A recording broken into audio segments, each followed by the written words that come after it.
Nós vamos dar início ao nosso estudo aí de profecias. No livro dos Salmos, você abre aí no Salmo 2, e daí para frente nós vamos andando na palavra. Hoje nós vamos ter aqui alguns textos. Eu entendo que a Bíblia interpreta a Bíblia, e quanto mais nós conhecemos o que já está registrado aqui, mais fácil nós temos a condição de ver o propósito de Deus, né? O que Ele está fazendo, para onde que as coisas estão caminhando. Então, nesse Salmo número 2, nós já vamos tendo aí uma informação muito significativa para esse assunto, né, que nós estamos tratando aqui. Por que se enfurecem os gentios e os povos imaginam coisas vãs? Os reis da terra se levantam e os príncipes conspiram contra o Senhor e contra o seu ungido, dizendo: rompamos os seus laços e sacudamos de nós as suas algemas. Ri-se aquele que habita nos céus. O Senhor zomba deles. Na sua ira, a seu tempo lhes há de falar. E no seu furor os confundirá. Eu, porém, constituí o meu rei sobre o meu santo monte Sião.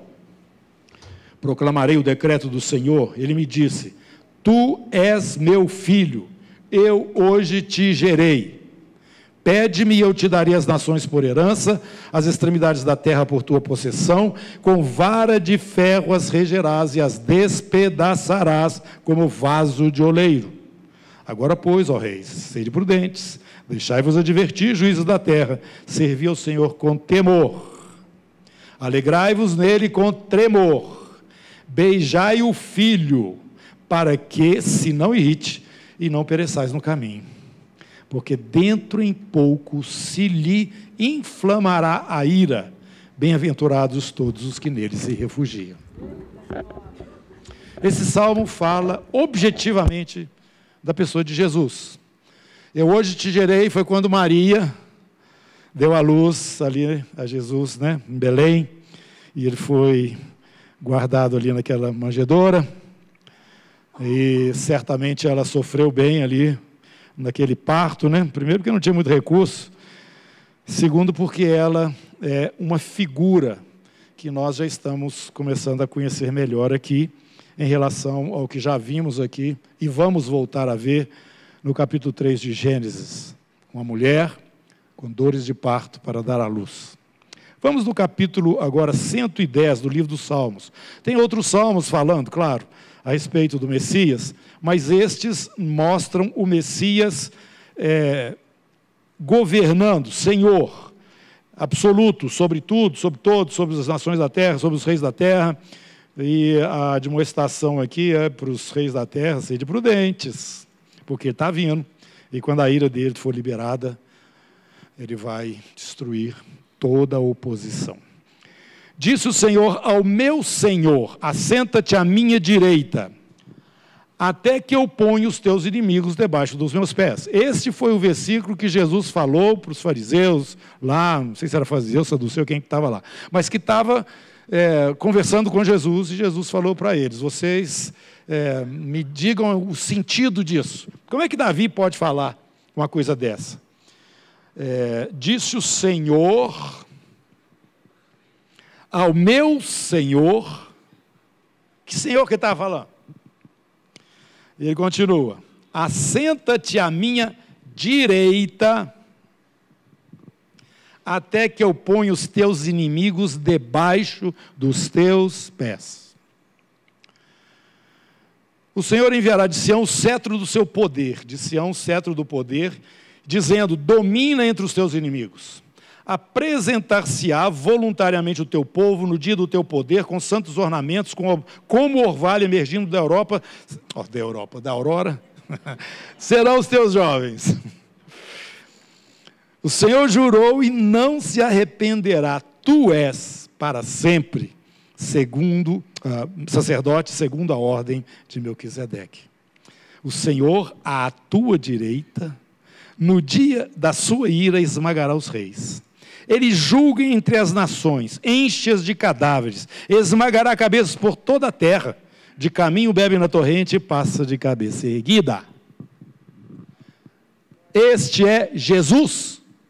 Vocês estão vendo aí claramente que o céu tem retido até que os inimigos sejam colocados debaixo dos seus pés. É isso que nós estamos fazendo agora, trazendo todas essas forças espirituais debaixo da autoridade daquele que nos deu autoridade, porque ele venceu e está hoje assentado à direita do Pai nas alturas, e nós nele estamos também nas regiões espirituais. Então é muito importante você entender o que está escrito aqui no livro dos Salmos a respeito de Jesus, que você vai ver no Novo Testamento repetindo, falando várias vezes. Eu posso mostrar para vocês aqui, nessa Bíblia mesmo, tem várias referências, né, a respeito desse assenta-te à minha direita até que eu ponha os teus inimigos debaixo dos teus pés. Você tem isso em Lucas 30, Marcos 12, 36, Lucas 20, 42, 43, Atos, Efésios, Hebreus, e Hebreus repete até aquele que está assentado à direita do Pai. Nós sabemos disso, a Bíblia fala, revela, depois ele foi aos céus, ele está sentado à direita do Pai. Agora, a minha preocupação é que nós tenhamos esse entendimento claro da revelação, que começa aí no capítulo 3, quando o Senhor está amaldiçoando, capítulo 3 de Gênesis, por causa do pecado, a serpente, na sequência, a mulher e o homem.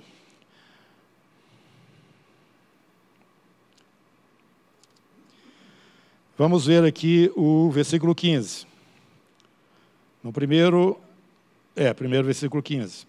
Eu vou pôr inimizade entre ti e a mulher, entre ti e a serpente, né? Entre a tua descendência e o seu descendente. Ele te ferirá a cabeça e tu lhe ferirás o calcanhar.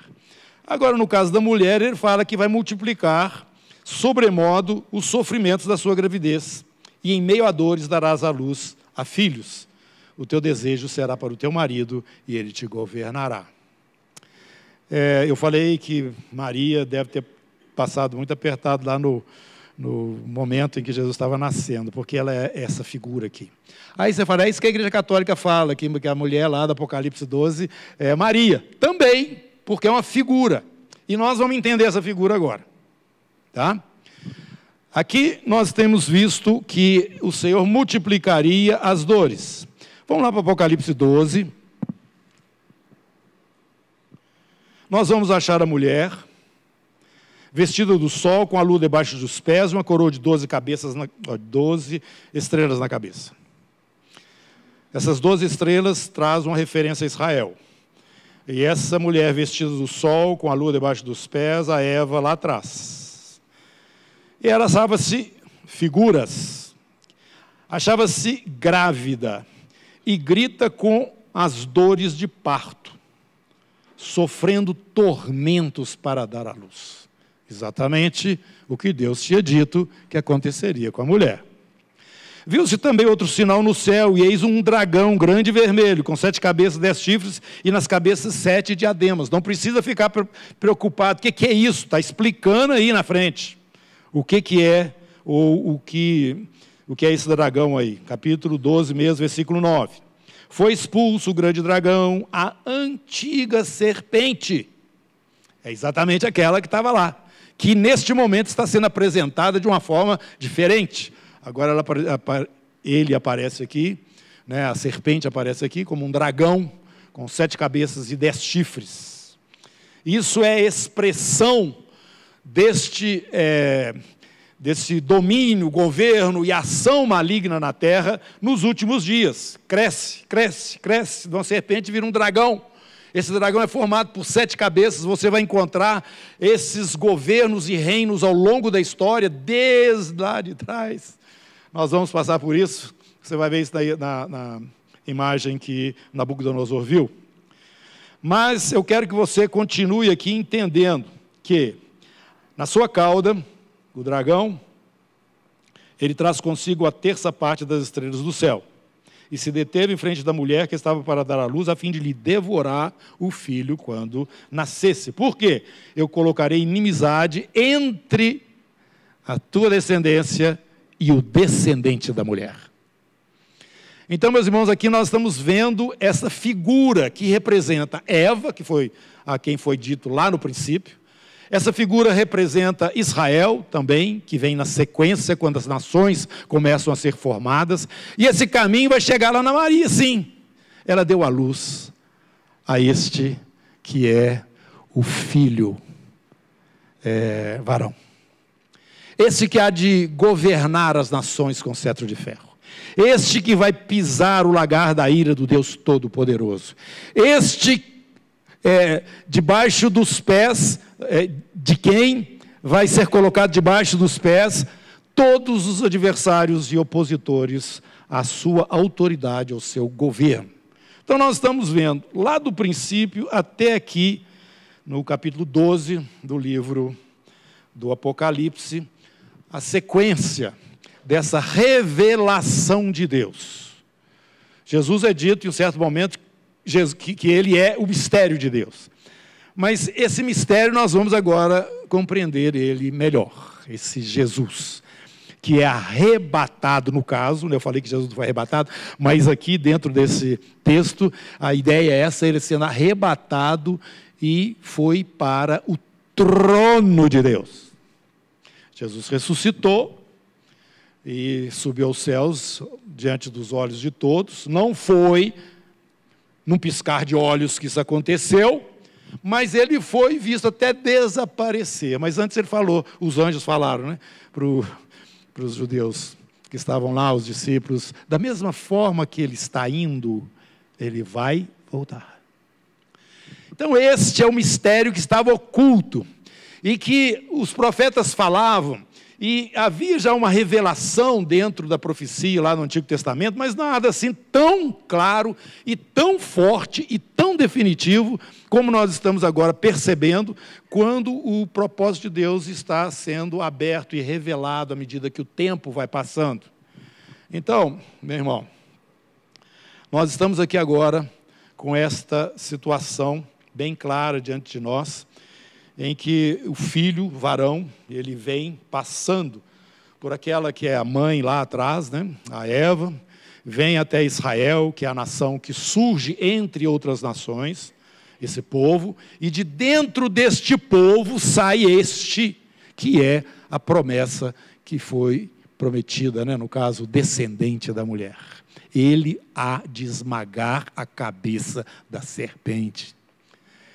Ele vai ser ferido no calcanhar, mas vai esmagar a cabeça da serpente. Pois bem, irmãos, vamos agora andar na Bíblia em alguns textos, porque eu quero que você entenda isso de uma maneira assim mais, não só como informação, mas com uma referência, né? Claro aí. Colossenses capítulo 1, abre aí. Colossenses capítulo 1, verso 24.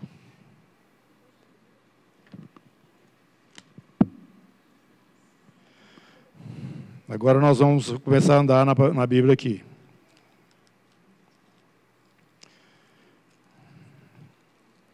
Colossenses e Efésios são duas cartas que Paulo escreve e que traz muita revelação em relação à igreja. E eu quero, então, mostrar algumas coisas aqui para vocês, para que a gente entenda esta conexão do filho varão com este grupo novo que surge, chamado igreja. Então, no capítulo 1 de Colossenses, do verso 24 até o verso 29, eu vou ler aqui e vocês vão me acompanhando, tá? Agora me regozijo nos meus sofrimentos por vós, é isso mesmo? E preencho o que resta das aflições de Cristo na minha carne, a favor do seu corpo, que é a igreja. Corpo de quem? Da qual me tornei ministro de acordo com a dispensação da parte de Deus, que me foi confiada a vosso favor, vocês gentios, para dar pleno conhecimento à palavra de Deus. O mistério que estiver oculto dos séculos e das gerações, agora, todavia, se manifestou nos seus santos. aos quais Deus quis dar a conhecer qual seja a riqueza da glória deste mistério entre os gentios, isto é, Cristo em vós, a esperança da glória. O qual nós anunciamos, advertindo a todo homem e ensinando a todo homem em toda sabedoria, a fim de que apresentemos todo homem perfeito em Cristo. Para isso é que eu também me afadigo, esforçando-me o mais possível, segundo a sua eficácia que opera eficientemente em mim. Aleluia, espero que comigo também. Né? Você pode falar a mesma coisa? Capítulo 2, versículo 1. Gostaria, pois, que soubesseis quão grande luta venho mantendo por vós, pelos laodicenses e por quantos não me viram face a face. Versículo 8.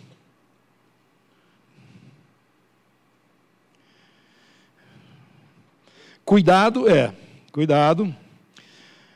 que ninguém vos venha enredar com filosofia e vãs sutilezas, conforme a tradição dos homens, conforme os rudimentos do mundo, e não segundo Cristo.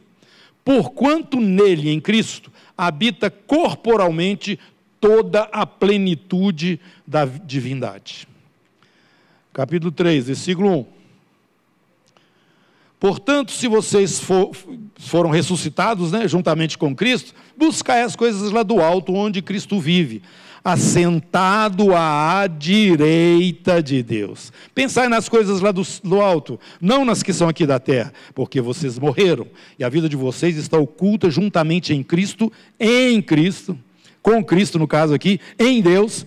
Quando Cristo, que é a nossa vida, se manifestar, então vós também sereis manifestados com Ele. Efésios capítulo 1, versículo 18, até o 23.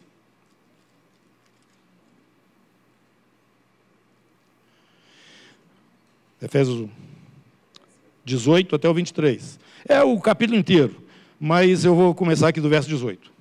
Iluminados os olhos do vosso coração, para saberdes qual é a esperança do seu chamamento, qual a riqueza da glória de sua herança nos santos, e qual a suprema grandeza do seu poder para com os que cremos, segundo a eficácia da força do seu poder, o qual exerceu ele em Cristo, ressuscitando dentre os mortos, fazendo sentar-se à sua direita nos lugares celestiais, acima de todo principado, potestade, poder, domínio, e de todo nome que se possa referir, não só no presente século, mas também no vindouro. E pôs todas as coisas debaixo dos pés, e para ser o cabeça sobre todas as coisas, o deu à igreja, a qual, essa igreja, é o corpo dele, é a plenitude daquele que tudo enche em todas as coisas. Romanos capítulo 8, versículo 17.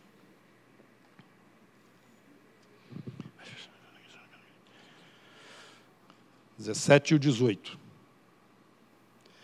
Ora, se somos filhos, somos também herdeiros. Herdeiros de Deus e co-herdeiros com Cristo. Se com Ele sofremos, também com Ele seremos glorificados. Mesma coisa de Colossenses 3, 1, 2 e 3. Porque para mim tenho por certo que os sofrimentos do tempo presente não podem ser comparados com a glória a ser revelada em nós. 1 Coríntios capítulo 3, verso 21. 1 Coríntios capítulo 3, versículo 21. Portanto, ninguém se glorie nos homens, porque tudo é vosso. O que significa esse tudo aqui?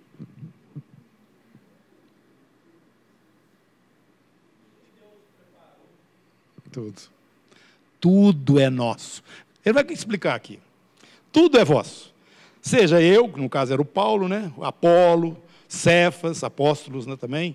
Seja o mundo, seja a vida, seja a morte, sejam as coisas presentes, sejam as futuras, tudo é vosso. E vós de Cristo e Cristo de Deus. Capítulo 6, versículo 17. 1 Coríntios 6, 17. Aquele que se une ao Senhor é um espírito com Ele. Aquele que se une ao Senhor é um espírito com Ele. Agora nós vamos para João, capítulo 17. Oração sacerdotal de Jesus. Essa oração, meus irmãos, ela ainda não se cumpriu não, mas vai cumprir. Nós vamos ver do verso 26 até o 26, do verso 20 até o verso 26. Não rogo somente por estes, mas também por aqueles que vierem a crer em mim por intermédio da sua palavra, a fim de que todos sejam um. E como és tu, ó Pai, em mim e eu em ti, também sejam eles em nós, para que o mundo creia que tu me enviaste. Eu lhes tenho transmitido a glória que me tens dado, para que sejam um como nós o somos. Pai, a minha vontade é que onde eu estou estejam também comigo os que me deste, para que vejam a minha glória, que me conferiste, porque me amaste antes da fundação do mundo. Isso vai acontecer, nós já vimos quando ele se manifestar, nós nos manifestaremos com ele. Pai justo, o mundo não te conheceu, eu porém te conheci, e também esses compreenderam que tu me enviaste. Eu lhes fiz conhecer o teu nome, e ainda o farei, a fim de que o amor com que me amaste esteja neles, e eu neles esteja. Porque, tem mais, né? Mas eu não vou ler mais nenhum texto aqui para confirmar isso. Aqui no Novo Testamento mesmo, né? Falando a respeito daqueles que são hoje igreja do Senhor Jesus. A igreja é um mistério que estava oculto e que foi manifestado neste tempo, nesta hora, que Jesus explicou para os discípulos quando estavam voltando para o céu, que Deus tem o seu tempo, a sua hora, o seu momento, onde Ele vai fazer o que Ele quer, né? E isso não estava revelado, isso não estava exposto, e passou a ser. Por isso que os momentos seguintes, eles deveriam ir para Jerusalém, esperar até que fossem revestidos do Espírito Santo, e então eles estariam sendo testemunhas do Senhor para todas as nações. Aqueles que iam recebendo essa palavra, automaticamente são introduzidos neste corpo de Cristo, igreja. E este corpo de Cristo, igreja, está junto com Ele, não tem jeito de separar, é um corpo do qual Ele é a cabeça. E esse entendimento que você está adquirindo, talvez agora, talvez você já saiba disso até de uma forma mais profunda, não importa, é importante para a gente ir lá no capítulo 12 do Apocalipse e entender esse filho varão que é arrebatado, que nós falamos aqui claramente que é Jesus, mas Jesus não foi arrebatado. Não foi como a Bíblia fala, que o arrebatamento será como um piscar de olhos. Esse arrebatamento, meus irmãos, é do corpo. O cabeça já está lá, à direita do Pai nas alturas. Esse filho varão também é uma figura. É uma figura da igreja nos seus vencedores. Por que vencedores? Porque eles são arrebatados até o trono. E a promessa do trono é para o vencedor. Você está aí com essas coisas expostas nesse livro, né? O livro do Apocalipse, mostrando esse final, como é que o que vai acontecer, né, na sequência. Aquilo que foi prometido lá, ele vai esmagar a cabeça da serpente. Lá no Salmo 2, no 110, você viu essa expressão maior, que é esse Messias prometido. Você pode entrar no livro de Isaías e outros profetas, vocês vão ver essa figura claríssima, e que se manifesta ali, nascendo ali naquela manjedoura, que foi colocada na manjedoura, né? E como se cuidava filho de José. Mas ele não era filho de José, ele era filho só de Maria. o descendente da mulher. O descendente da mulher, ele vai esmagar a sua cabeça. Agora, o mistério que estava oculto é que Deus estava ajuntando um povo, formando um povo que faria parte desta figura, parte desse varão. E ele deu essa dica desde o princípio da criação. E quando o Adão falou para Eva, né, essa daqui é o que? É sangue, ossos. E a palavra de Deus fala que os dois se tornam um. É isso? Então nós vamos lá para o capítulo 5, não abrir não, você já sabe. Capítulo 5 do livro de Efésios, Paulo está falando sobre o matrimônio. Ele chega um momento e fala o seguinte, quando ele fala a respeito da união do homem com a sua esposa, a mulher, ele diz o seguinte, grande é este mistério, mas, presta atenção, eu me refiro a quem? A Cristo e a igreja. Não estou falando mais de mulher e homem, isso é figura. Isso é figura. Que nós mostramos esse propósito de Deus aí no casamento, por isso começou com o casamento, lá atrás, no Gênesis, e não termina, né? Mas continua com o casamento lá no final, no livro do Apocalipse, para que nós possamos entrar num momento de glorioso aqui na terra ainda, antes de um novo céu e uma nova terra que será criada pelo Senhor. Vocês estão me acompanhando até aí? Então é muito importante que você entenda que esse filho varão, do capítulo 12 do livro do Apocalipse, é Jesus e a igreja. O filho varão não é Jesus sozinho, é Jesus e a igreja. E ele, como cabeça, já está à direita do Pai. E o seu corpo, a igreja, será arrebatada até o trono. Igreja vencedora. Filho varão é aquele que vence. E para você não ficar assim meio desesperada, como é que vai ser? Será que eu vou participar dessa turma? Não, presta atenção. Ser vencedor é ser perseverante. Lembra da palavra que o Senhor fala para a igreja de Esmina? Ser fiel até a... Eu vou te dar a coroa da vida, pode ficar tranquilo.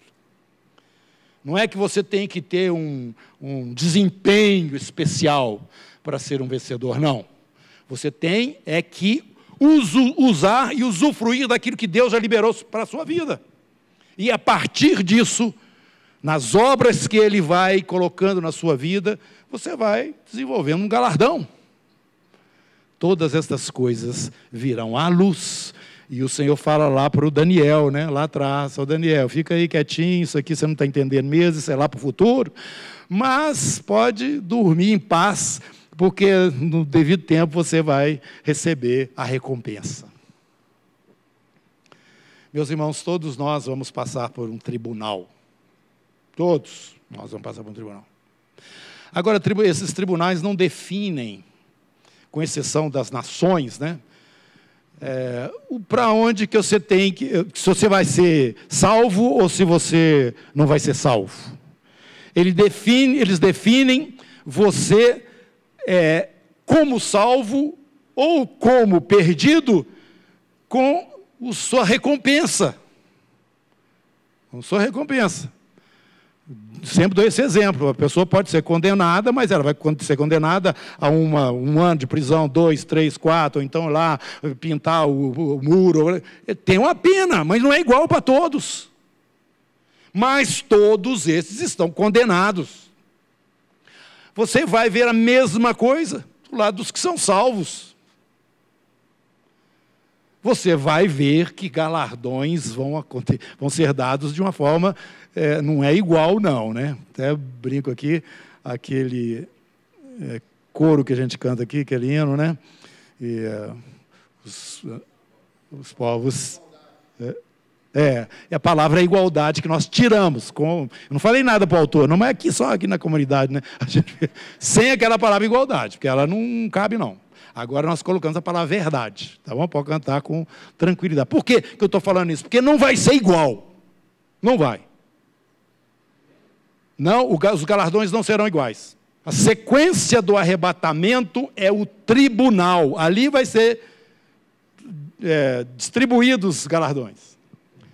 É aquela história, servo bom e fiel. O outro, eu te dei tanto, você está com quanto agora? Vocês estão entendendo, gente? É isso, é o tribunal de Cristo. Não está julgando ninguém para ir para o céu, para o inferno. Já está no céu. Agora, você pode estar no céu e não ser um vencedor. A isso você tem que prestar atenção.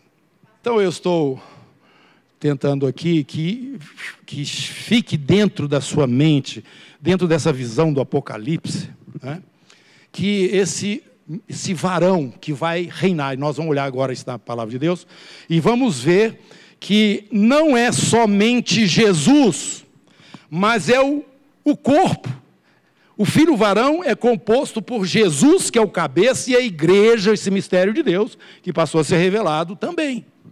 Este é o filho varão que vai reinar e governar com cetro de ferro.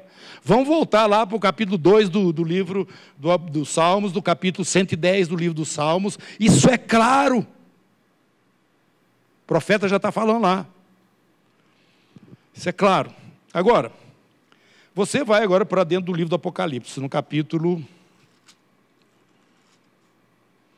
Vamos começar aí no capítulo 2, versículo 17.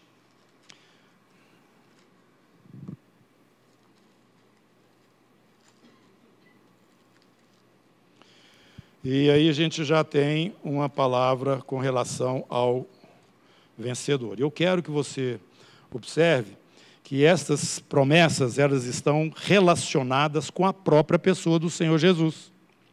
Então vamos ver lá, capítulo 2, versículo 17. Está escrito o seguinte: quem tem ouvidos, ouça o que o Espírito diz às igrejas. Ao vencedor, dar-lhe-ei do maná escondido, bem como lhe darei uma pedrinha branca, e sobre esta pedrinha escrito um nome novo, o qual ninguém conhece, exceto aquele que o recebe. Isso é para o vencedor. Agora, presta atenção lá no capítulo 19 do Apocalipse.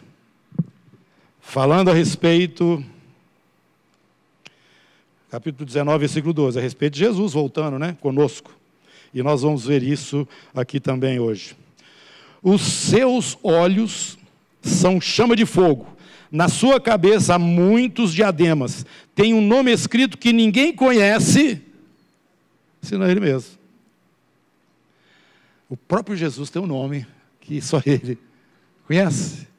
O vencedor está recebendo a mesma promessa, escrito aí, ó, na pedrinha branca. Que essa pedrinha está relacionada com a arca. O maná também está relacionado com a arca. Lá no céu tem uma arca. Lá no céu tem um tabernáculo. Isso tudo está relacionado com as promessas ao vencedor. Versículo 26. 26, capítulo 2, versículo 26. Ao vencedor que guardar até o fim as minhas obras, eu lhe darei o quê? Autoridade sobre as nações. Mas não é isso que o Senhor Jesus tem? Autoridade sobre as nações? Não é essa a promessa feita pelo Senhor ao Filho aí, no caso Jesus mesmo?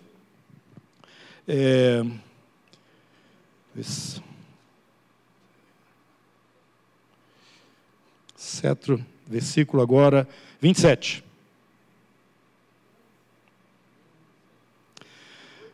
Do capítulo 2. 26, 27 e 28, são 3 versículos. Então, agora o 26, repetindo: ao vencedor que guardar até o fim as minhas obras, eu lhe darei autoridade sobre as nações. Com cetro de ferro as regerá e as reduzirá a pedaços, como se fossem objetos de barro. Gente, isso já estava escrito lá atrás do Salmo 2, que nós lemos. Assim como eu recebi de meu Pai, dar-lhe-ei ainda a estrela da manhã. Eu recebi e eu vou dar também. Então, quero que vocês percebam que essas promessas ao vencedor estão relacionadas diretamente com a pessoa de Jesus. Ele é o cabeça deste corpo, que é o varão. E todo vencedor está herdando, como nós lemos lá em Romanos, todas as coisas que são endereçadas ao Filho. Se Jesus está assentado à direita do Pai, você que é filho, também vai se assentar. Isso aí é um absurdo. Não. Isso foi Jesus que falou. Presta atenção aí, vai mais na frente. Né? Vamos aqui para o capítulo 3. A carta à igreja de Laodiceia ainda. Versículo 21. Ao vencedor dar-lhe-ei sentar-se comigo aonde?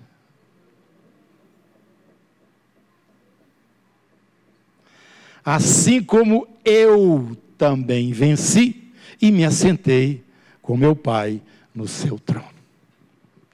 O filho varão foi arrebatado até onde? Até ao trono. Trono de Deus. E para reforçar mais uma vez o governo desse filho varão, olha, Jesus está voltando conosco, vamos entender isso. Algumas pessoas falam o seguinte, não, aqueles que creem que o arrebatamento vai acontecer no momento em que Jesus estiver voltando para...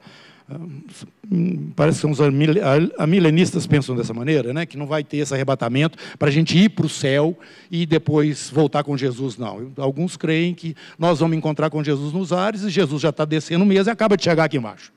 Tá? É isso. Biblicamente isso não encaixa. Aí você fala, biblicamente como? Isso é a sua cabeça. Não, nós estamos dentro do livro do Apocalipse. Esse é um grande problema quando nós vamos estudar esse assunto. Porque quando a gente chega no Apocalipse, que é o último a ser investigado e tratado, quando nós normalmente vamos estudar escatologia, nós começamos lá no Antigo Testamento, e claro, importante você saber. Mas antes que você tenha uma visão mais clara, você já faz um caminho e quer andar naquele caminho. Quando você chega lá no livro do Apocalipse, não encaixa mais. Eu estou falando isso porque nós vamos falar a respeito das trombetas. Você vai ver que tem uma dificuldade grande aí. Então, irmãos, nós temos que entrar dentro da revelação do Apocalipse, entendendo que ali dentro é o fechamento das coisas. Se a linha de interpretação que você caminha nela chega lá, não encaixa, você tem que voltar para consertar alguma coisa lá atrás. Não precisa forçar as coisas. Essa é a minha maneira de entender e a minha forma de ver. E eu estou percebendo isso aqui de uma maneira muito clara. Então eu quero que vocês vejam isso também. Entendam onde que está a razão, a base desta argumentação que nós temos trazido aqui no estudo da profecia. Nós vimos lá, né, já foi falado várias vezes, sobre esse governo de Jesus, essa autoridade, e que é exatamente a mesma coisa que vai acontecer conosco, porque nós estamos juntos com Ele como vencedores e fazendo parte do Filho varão. E de acordo com Colossenses capítulo 3, versículo 1, 2 e 3, quando Jesus volta, Ele vai nos mostrar ao mundo, Ele vai nos apresentar às nações. Então você vem novamente no capítulo 19 do Apocalipse. E você vai ver uma coisa interessante aqui, muito bom. E Jesus é esse, né, que está vindo aí. No céu, o céu aberto, versículo 11, fala a respeito dele, como ele está vestido, no verso 13, manto tinto de sangue, seu nome se chama Verbo de Deus, seguiam-no os exércitos que há no céu, montando cavalos brancos com vestiduras de linho, linho como? Finíssimo e puro, branco e puro. Os exércitos do céu que estão vindo com Jesus, montados em cavalos também, eles estão vestindo uma roupa especial, linho, finíssimo, branco e puro. Quando você vem um pouquinho mais para trás, nesse mesmo capítulo, você vai encontrar o momento das bodas do Cordeiro, que acontecem no céu antes da gente descer com Jesus. E versículo 9 fala o seguinte, o capítulo 19, escreve: bem-aventurados aqueles que são chamados à ceia das bodas do Cordeiro. E acrescentou, são estas as verdadeiras palavras de Deus. Não, um pouco antes. Versículo 7. Alegremos-nos, que estava no céu, né? Eu vou ter que ler o 6 aqui para pegar com mais sentido. Então ouvi uma voz de numerosa multidão, isso lá no céu, como de muitas águas e como de fortes trovões, dizendo, aleluia, pois reina o Senhor nosso Deus, o Todo-Poderoso. Alegremos-nos, exultemos e demos-lhe a glória, porque são chegadas as bodas do Cordeiro, cuja esposa a si mesmo já se ataviou, pois lhe foi dado vestir-se de linho finíssimo, resplandecente, puro. Você sabe agora quais são esses exércitos que estão vindo com Jesus? Sabe? Sabe? Ah, tá. Os anjos vão vir também, gente. Mas o texto está se referindo a nós, principalmente neste texto, é claro. São esses que já foram cobertos ou vestidos com essa veste. Essa veste, ela retrata os atos de justiça, o comportamento destes que são noiva de Jesus. Vestidos, não tem mácula. Essas vidas não tem mácula, não. Igreja vencedora. Agora vocês vão para selar isso, bater mais um prego aí nesse anúncio, né? Você vai para o capítulo 17, inclusive nós vamos falar um pouquinho sobre ele também hoje. Capítulo 17, do livro do Apocalipse, versículo 14.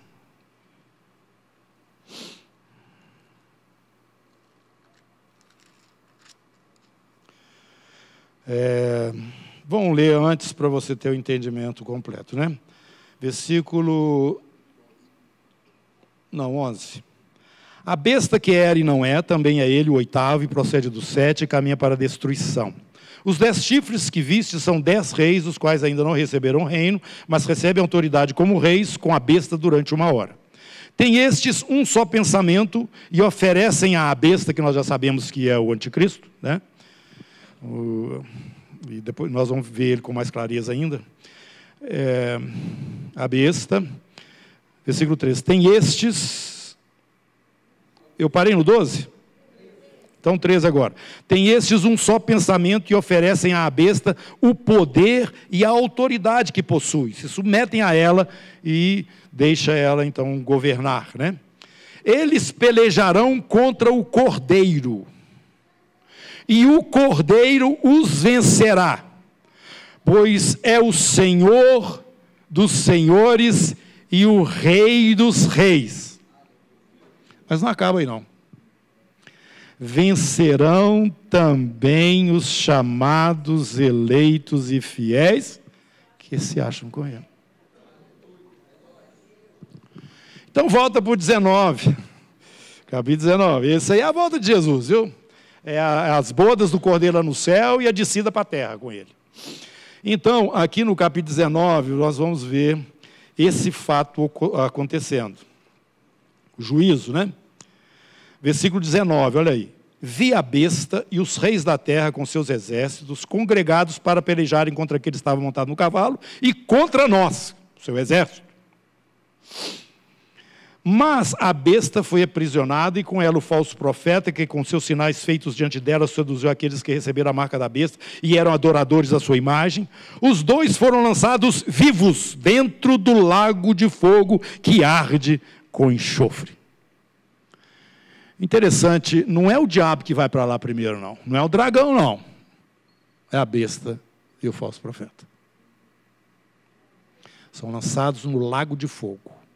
O lago de fogo, para você ter uma ideia, é o tal do inferno que muita gente fala. Mas o inferno que a gente fala não é o lago de fogo. Não sei se você está entendendo. Quando a gente fala inferno aqui, normalmente nas escrituras, está falando sobre o Hades. A parte do Hades, o reino dos mortos, daqueles que não estão debaixo da promessa, não estão lavados no sangue, não receberam a salvação do Senhor. Você vai ver isso quando Jesus fala sobre o rico e o Lázaro. Um foi para um lugar, tudo é Hades, viu gente? Quer dizer, reino dos mortos. Uma turma veio para cá e outra turma veio para lá. Tá? Uma está num lugar muito desconfortável e outra está num paraíso. Nós falamos, paraíso está lá no céu. Tá? Paraíso. Então, este é o que nós chamamos de inferno. Porque o lago de fogo, propriamente, ele ainda não foi aberto e nem inaugurado. Ele está preparado para o diabo e os seus anjos. E lembra, falo sempre isso aqui, lembro quando Jesus, lá antes um pouquinho de ser morto, ele falando no capítulo 12 de João, ele fala, o príncipe deste mundo já está julgado. Agora, a partir de agora, que esse agora é a minha morte e a minha ressurreição, ele será expulso. E eu vou fazer essa observação para você. Sabe que esse tema que nós estamos abordando, essas coisas que nós estamos falando aqui, elas irritam profundamente Satanás? Você sabe a importância disso que nós estamos falando aqui? É só você lembrar lá de Daniel, quando ele jejuou, buscou, esperou. Ele estava querendo buscar da parte de Deus a misericórdia, a graça dele sobre o povo dele, que estava cativo, naquela condição. O que Deus fala lá? O que o anjo vem falar para ele? O anjo não veio lá falar nada a não ser isto. Eu vou te revelar o que vai acontecer nos últimos dias. Por isso que aquele principado da Pérsia no mundo espiritual interrompeu o caminho dele. Por isso que quando ele estivesse voltando, ele estava falando também, quando eu voltar, sabe o que vai acontecer? Vai vir o príncipe da Grécia, que é o próximo império que vai surgir. O representante espiritual dele, o principado responsável, vai me interditar no segundo céu. Mas eu tenho da minha parte ali o Miguel, que sempre quebra o galho, né? Miguel resolve. Aí eu passo. Essa é a guerra que está acontecendo agora, de uma forma diferente daquela que acontecia antes de Jesus morrer e ressuscitar. Nós vivemos um outro tempo, outro. Não é aquele tempo lá de Daniel, mas não. Nós estamos dentro de um momento, de um tempo em que Deus está revelando o seu mistério, que é a sua igreja. E vou falar mais uma vez. Quando você vê escrito na palavra de Deus, plenitude dos gentios, ele está falando a respeito da igreja. Quando ele fala tempo dos gentios, ele está falando a respeito dos reinos e da terra, as nações da terra, no sentido do governo e também de Israel. Essas coisas nós vamos ver aqui. Está tudo escrito. Está tudo escrito. Graças a Deus. Esses dois aí vão inaugurar o lago de fogo e enxofre, que é exatamente o falso profeta e o anticristo, que nós vamos, daqui a um tempinho, chegar neles também. Mas eu quero que você volte comigo lá no capítulo 6 do livro de Gênesis. Eu queria pedir para colocar aqui o livro, figura do livro, para os irmãos que tiverem interesse de conhecer mais a fundo, agora já tem em português, As Duas Babilônias. É um livro muito interessante, é um livro assim, que foi escrito debaixo de muita investigação, praticamente um trabalho mesmo assim, de pesquisa.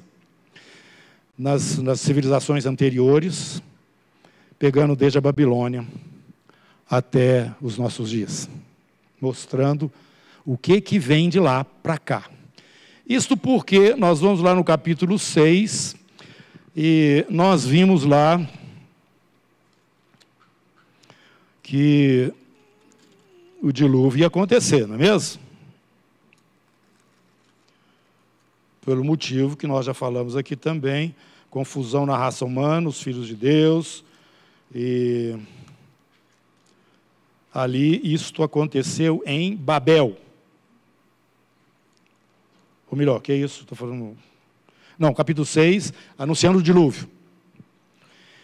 E a corrupção chegou no homem, né?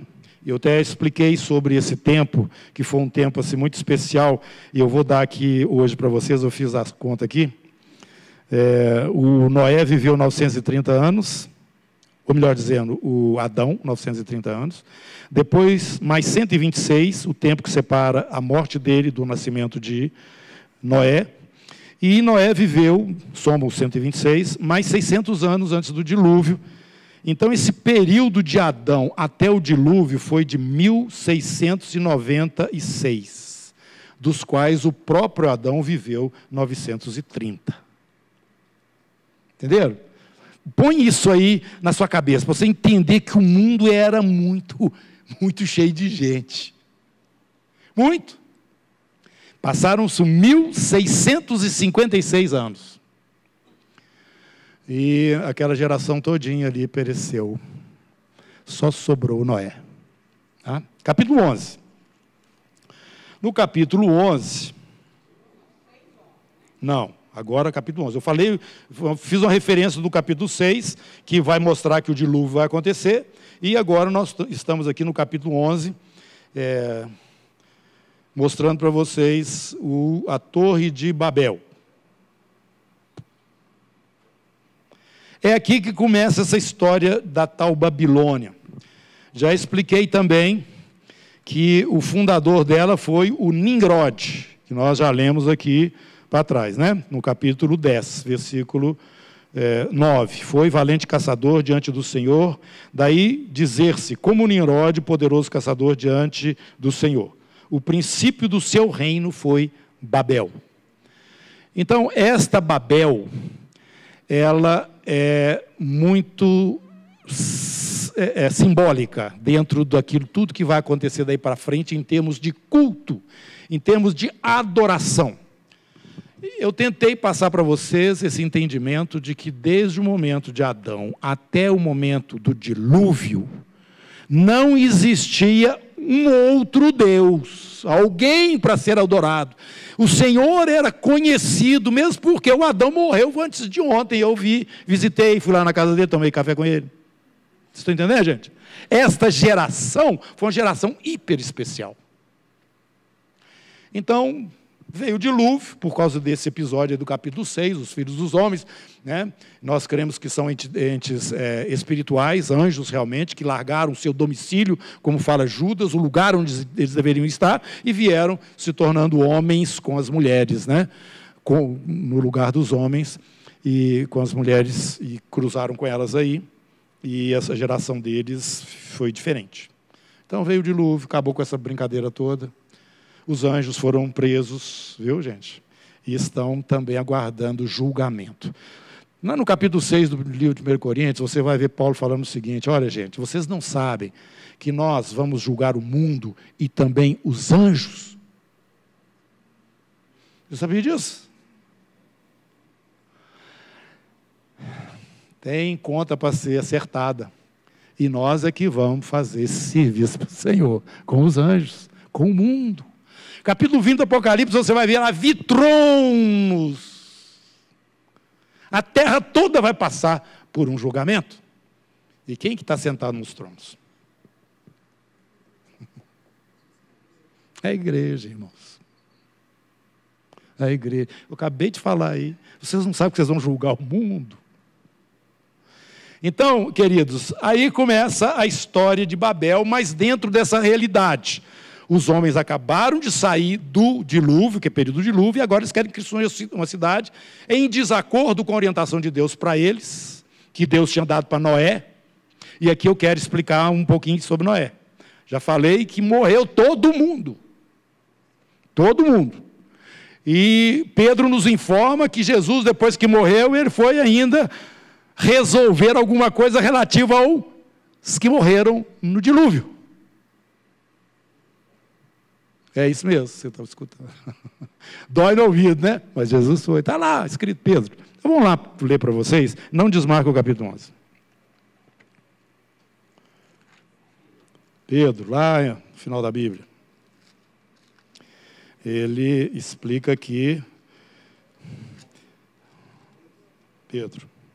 Agora bate em doutrina que é defendida, entendida, não pode ser assim, tem que ser assado. Gente, eu não vou entrar nisso, eu tenho minhas convicções e eu acho que alguma discussão em cima de ponto de vista não vai render nada. Nós precisamos ter revelação. 1 Pedro. 1 Pedro. Capítulo 4.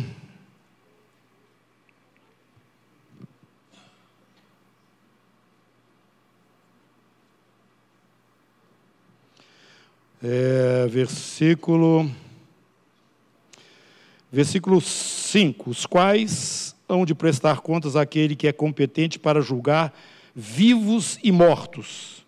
Pois para este fim foi o evangelho pregado também a mortos, para que mesmo julgados na carne, quer dizer, morreram fisicamente, segundo os homens, vivam no Espírito segundo Deus. No capítulo 3, ele está falando aqui, versículo 17, porque se for da vontade de Deus, é melhor que sofrais por praticardes o que é bom do que praticando o mal. Pois também Cristo morreu uma única vez pelos pecados, o justo pelos injustos, para conduzir-vos a Deus, morto sim na carne, mas vivificado no Espírito, no qual também foi e pregou aos espíritos em prisão, os quais noutro tempo foram desobedientes contra a longanimidade de Deus, que aguardava nos dias de Noé, enquanto se preparava a arca, na qual poucos, a saber, 8 pessoas, foram salvas através da água. É isso aí. Então, essa geração que ficou lá atrás, entendeu? Ela tem aí um julgamento especial, tem alguma coisa diferenciada. Por quê? Porque eles tinham conhecimento do Senhor. Mas mesmo assim eles insistiram no caminho errado. E o fato dos filhos de Deus tomarem as filhas dos homens também confundia a raça, o descendente da mulher não podia estar misturado com o DNA desses anjos. Acabou tudo. E a turma que não estava diretamente envolvida com isso, está recebendo Jesus lá depois que ele ressuscita. E alguns acham que não tem salvação, que Jesus chegou lá só para dizer para eles, cheguei, viu? Outros acham que teria uma oportunidade para eles, porque eles não tinham essa revelação. Bom, mas isso deixa para a gente ver depois, né? Quando a gente chegar lá, nós vamos saber. Não fica discutindo isso, não. Guarda aí no seu coração, ore e pede ao Senhor, né? Para ir falando para você. Bom, então nós estamos vendo que aquela geração era uma geração especial. E na sequência, no capítulo 10 de Gênesis, nós vamos ver aí esses que entram nesse período e que vai formando as nações, que são os descendentes do Noé. 3. Morreu todo mundo de dilúvio. Noé agora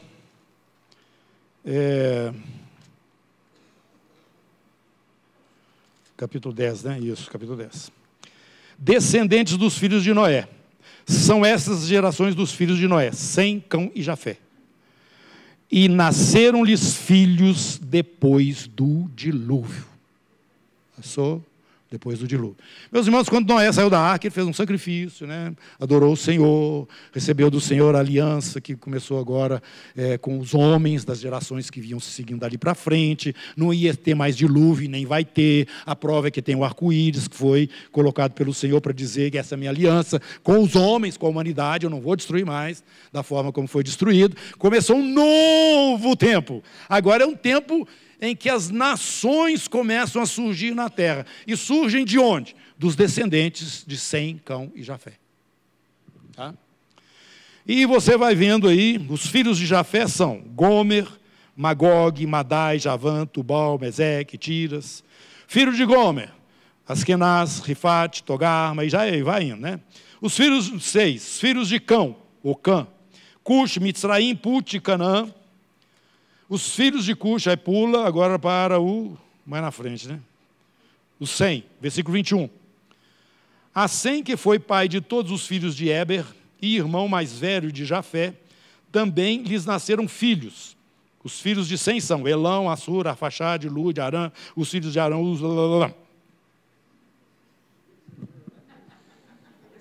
todo mundo aí. Começou a encher a terra de novo, gente. Começou a encher a terra de novo. Só que aquele episódio da Babilônia veio em sequência. Aconteceu o dilúvio, nós estamos multiplicando a terra, e se vem essa água que Deus, sei lá, vai Deus muda, né? Ele acha que nós estamos muito ruins e manda água de novo. Sei lá, eles não creram na palavra do Senhor. E então tomaram uma direção oposta ao Senhor definitivamente. O Senhor confundiu as línguas e as nações começaram a se multiplicar, aqueles patriarcados, né? Aqueles clãs, e foram povoando a terra, os filhos de Jafé, os filhos de Cã e os filhos de Sem. Então, essas nações vão sendo formadas. E acontece uma coisa muito interessante. O Senhor Deus, o Todo-Poderoso, ele sumiu de cena na raça humana nesse período. Ninguém adorava a Deus. E olha, gente, o tanto que eles se desviaram. Porque antes na história não existia outro a não ser o Deus Criador. Eles são descendentes de um Noé que o primeiro culto que teve depois que a arca baixou lá foi aquele sacrifício onde teve aliança. Os filhos, os netos, os bisnetos deles largaram completamente a Deus. As nações, tá? O Senhor saiu do cenário. Aí Deus, nos descendentes de Sem, ele chama um homem, o tal do Abraão. Quer dizer, Satanás devia estar muito satisfeito. Acabou, ele não tem mais referência, ele não tem mais sintonia com ninguém na terra. Acabou, o homem me escolheu. Gente, essa luta é muito maravilhosa, né? O Senhor então chama o homem. Legal, Abraão. O Abraão não conhecia o Senhor, não sabia quem ele era, mas o Senhor se manifestou, não sabemos como, e diz para ele: sai da tua terra e da tua parentela, né? E vai para a terra que eu vou te mostrar. O homem levantou e foi. O Abraão era um idólatra. O Abraão, junto com todos da época dele, adoravam ídolos, que começou lá naquela Babilônia. Naquele momento, eles construíram torres na cidade. Essas torres eram para esquadrinhar o céu. Os signos dos zodíacos aparecem nesse momento claramente. E interessante que o pastor André até mostra, né, que isso foi uma forma de Deus pregar o evangelho para eles também. E eles começam a buscar uma conexão com o mundo espiritual, fazendo invocações aos poderes invisíveis, distantes de Deus, correndo e indo para o lado oposto. E o que acontece, meus irmãos, é que Deus levanta esse homem, Abraão, capítulo 12 agora do livro do Gênesis.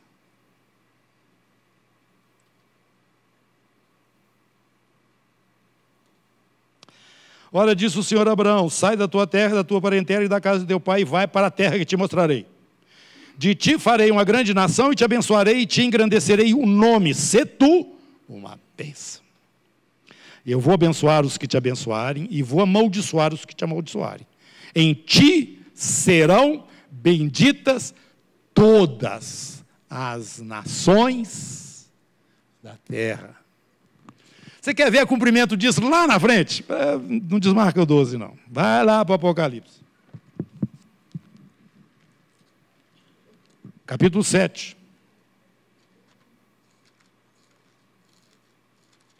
Você vai ver aí no santuário de Deus já.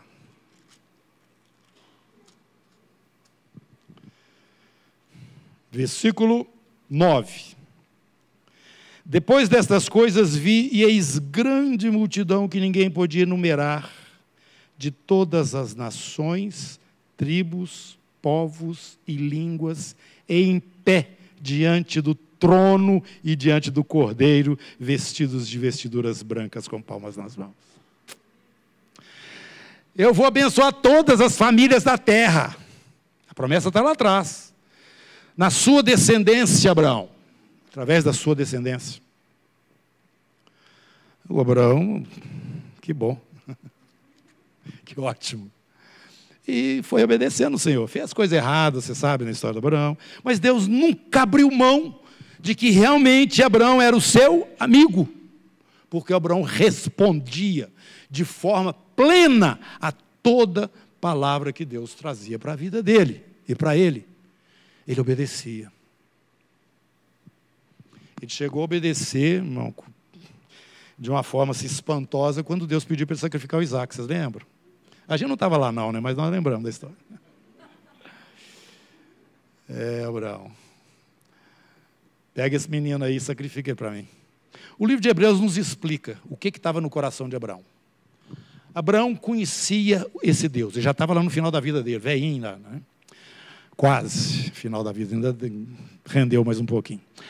Ele, então, pelo conhecimento que ele tinha desse Deus que o chamou, e que tinha dito para ele, você pode verificar na Bíblia, que esse Deus falou para ele o seguinte: desse seu filho, que no caso era o Isaac, é que eu vou tirar a descendência. Então, ele saiu andando com Isaac, levando ele lá para o Monte Moriá, para sacrificar lá em cima do monte.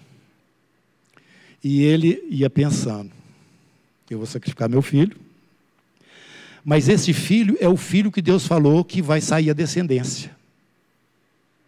Eu não estou entendendo nada, mas eu tenho certeza que ele vai viver. Ou ressuscita, ou faz qualquer coisa. Porque a descendência vai sair de Isaac. Ele falou. Subiu com Isaac. Botei lá em cima da lenha.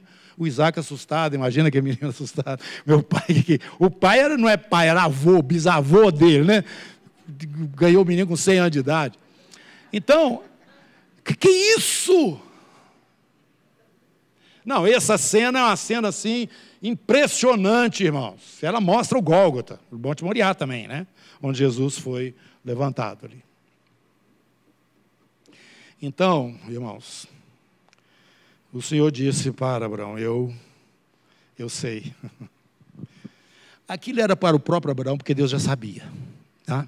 Pode sacrificar até um cabrito aí, com chifre engarranchado aí nesse mato aí do seu lado.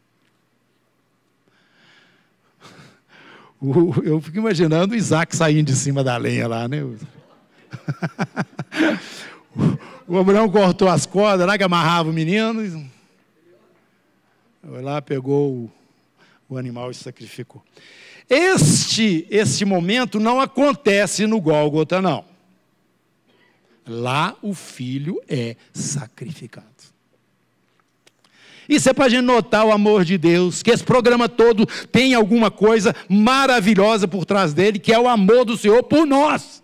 Gente, eu não entendo isso, o Abraão também não entendia, por que Deus me escolheu? Não sei, mas ele escolheu.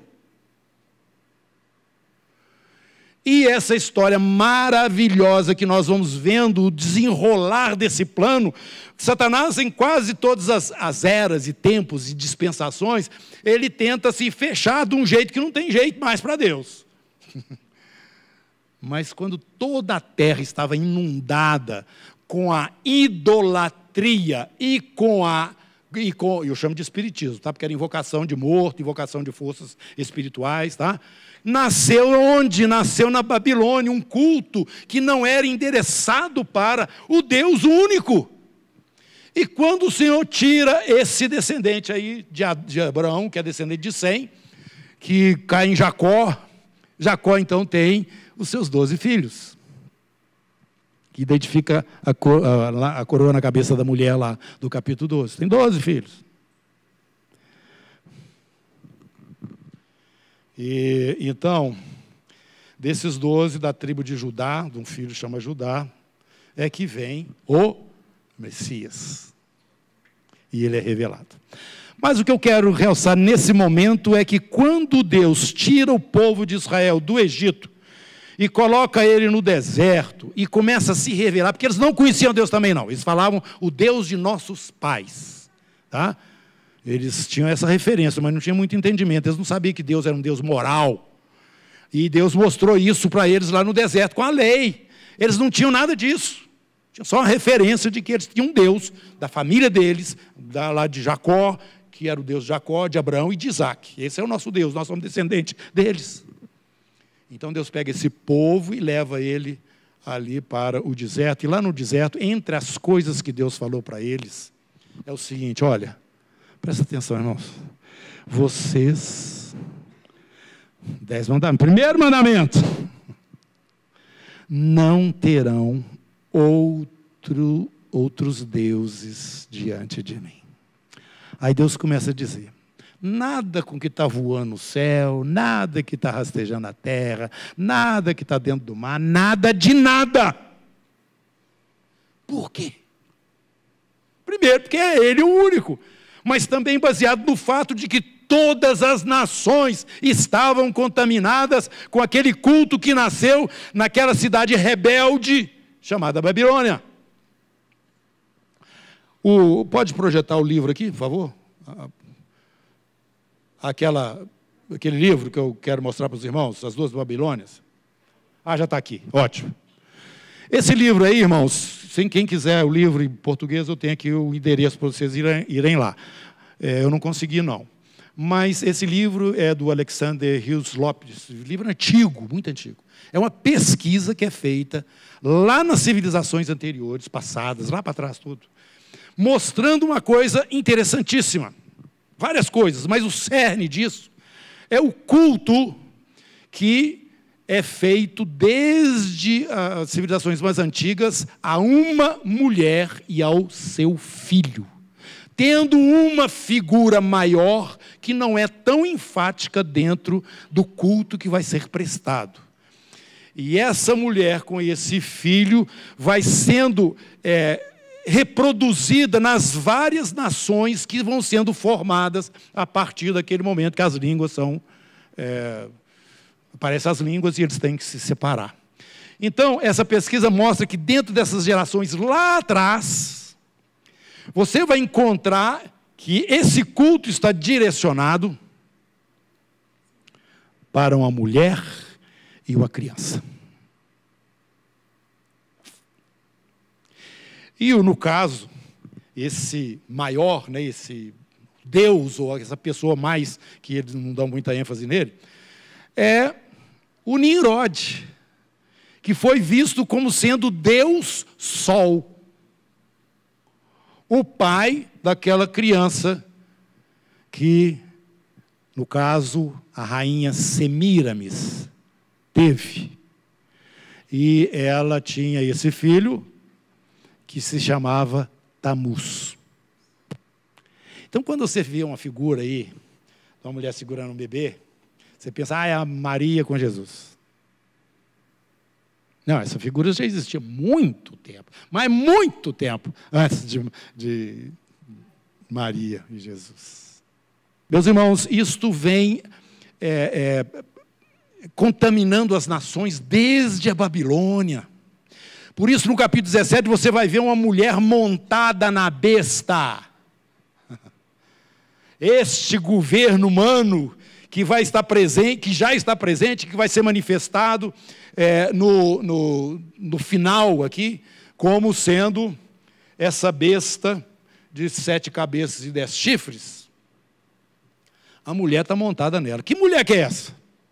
É uma tal de Babilônia, a mãe das meretrizes e das abominações da terra, montado nos governos das nações que vão se sucedendo, desde a Babilônia antiga até nesse momento, quando o fim já está todo montado e esse grupo de pessoas que vão estar no poder, encabeçados pelo anticristo, a besta, eles vão destruir a Babilônia. Eles vão destruir essa história toda aqui, de culto, de religião, de tudo. Eles vão destruir, porque aí já não vai fazer sentido mais isso, porque a própria besta vai se assumir como Deus. Precisa mais de religião para enganar ninguém. É isso que nós vamos encontrando aí. Mas eu quero realçar para vocês aqui agora, não só a mulher, Israel, Eva, né, no caso, Israel, Maria e o filho varão nascendo. Deus introduz uma pessoa pela casa de Abraão, a quem ele promete alcançar as nações, e através deste surge um outro momento, que é o momento da igreja, onde as nações são alcançadas e a igreja passa a ser parte desse filho, que é o filho varão Jesus, que é cabeça no corpo. E esse povo, eu estou querendo que você separe. Vamos lá para 1 Coríntios capítulo 10, versículo 32. 1 Coríntios capítulo 10, 32.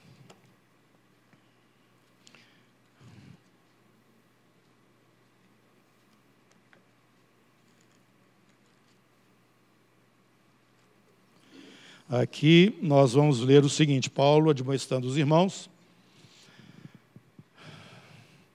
não vos torneis, vocês aí em Corinto, causa de tropeço, nem para judeus, nem para gentios, nem tão pouco para a igreja de Deus. Esses 3 grupos são os grupos que você precisa acompanhar ao longo da revelação profética, porque eles estão presentes em todos os momentos, e nós vimos a formação destes 2 grupos hoje, e nós já vimos, e vamos ficar ainda realçando, este terceiro grupo que somos nós, a igreja. Primeiras nações foram se formando. Dessas nações sai uma, que é Israel. E de Israel sai um outro povo, que é a igreja. Paulo fala: vocês não devem se tornar escândalo para nenhum dos 3 grupos, porque cada um deles é caracterizado, ele é claro, pode ser visto. E a palavra profética, a revelação, vem passando por esses 3 grupos, até o momento do fechamento que nós vamos encontrar no livro do Apocalipse. Relatado no livro do Apocalipse. O terceiro grupo, que é um grupo especial, que é a igreja, ele começa no fim, mas ele entra dentro da... Como é que eu falo? É aquilo que Jesus falou: os últimos serão os primeiros, tá? A igreja vai entrar na glória primeiro.